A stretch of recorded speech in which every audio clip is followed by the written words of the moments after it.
If one angle of a triangle is equal to the sum of the other two, so that the triangle is a right angle.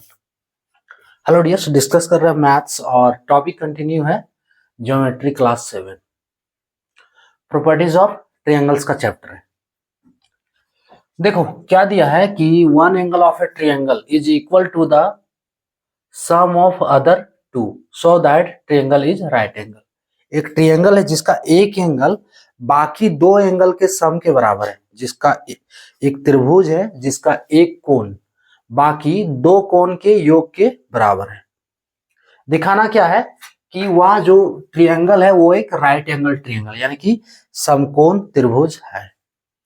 तो हम मान लो कि एक triangle बना ले रहे हैं, ये ट्रायंगल हम बना लिए, ठीक है, ये ट्रायंगल हम बना लिए। कैसे भी बना सकते हो, ऐसे भी आप बना सकते हो, कोई दिक्कत नहीं, ये भी बना सकते हो। हम ऐसे बना दिए, चलो ए बी सी हो गया ये, और ये तीनों एंगल दिया हुआ है। अब कंडीशन क्या दिया है, one angle of a triangle is equal to the sum of the other two, यानी कि एक एंगल है बाकी दो एंगल के सम के बराबर है। तो एक एंगल हम B, angle B equals to angle A plus angle C, ये दिया हुआ है, गिवन, ये दिया हुआ है, ठीक है। अब देखो क्या है कि त्रिभुज का, ट्रायंगल का तीनों एंगल का सम जो है वो किसके बराबर होता है, 180 डिग्री, है ना। The sum of three angles of a triangle is equals to 180 degree, ये होता है। तो इस थ्योरम के अनुसार तीनों एंगल का सम कितना हो जाएगा, 180 डिग्री के बराबर होगा। So angle A plus angle B plus angle C बराबर 180 डिग्री। अब हमको दिखाना है कि ये जो ट्रायंगल है वो राइट एंगल है ना। तो उसके लिए क्या है कि ए वो जो कोण है वो 90 डिग्री होना चाहिए। मान लो ए बी सी, ठीक है, इसमें से ए को कोण 90 डिग्री होना चाहिए। तो यहाँ पे जो बी है वो ए प्लस सी के बराबर है। तो इसके अनुसार हम जो लिए हैं, अभी जो हम ले चुके हैं, ठीक है, ये ले चुके हैं ये equation, angle B equals to angle A plus C, है ना, इस क्वेश्चन के अनुसार। तो इसके अनुसार हमको ये दिखाना होगा कि angle B equals to 90 degree.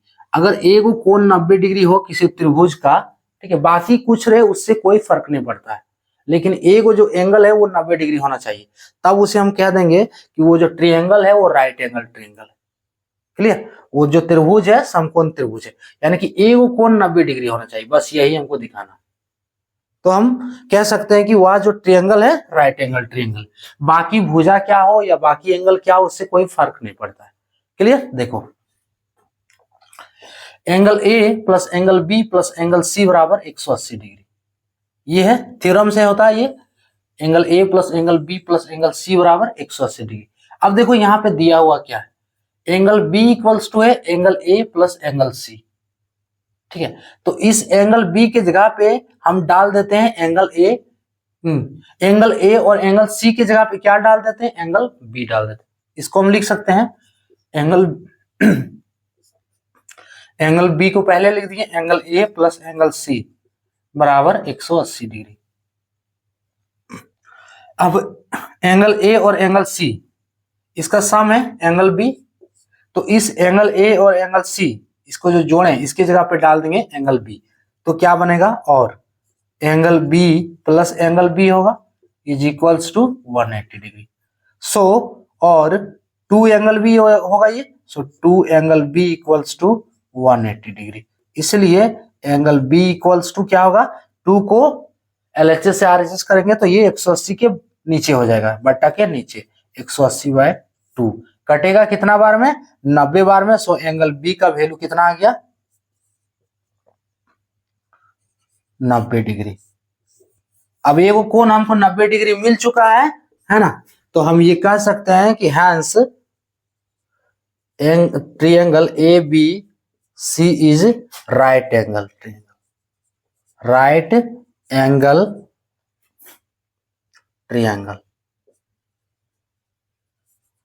Clear, इसमें क्या दिया है कि दो, एक कोण है वन एंगल जो दो कोण के सम के बराबर है, दो एंगल के सम के बराबर है। तो हम एक वो एंगल ले लिए, एंगल बी जो है एंगल ए और एंगल सी के सम के बराबर। Angle B equals to angle A plus angle C.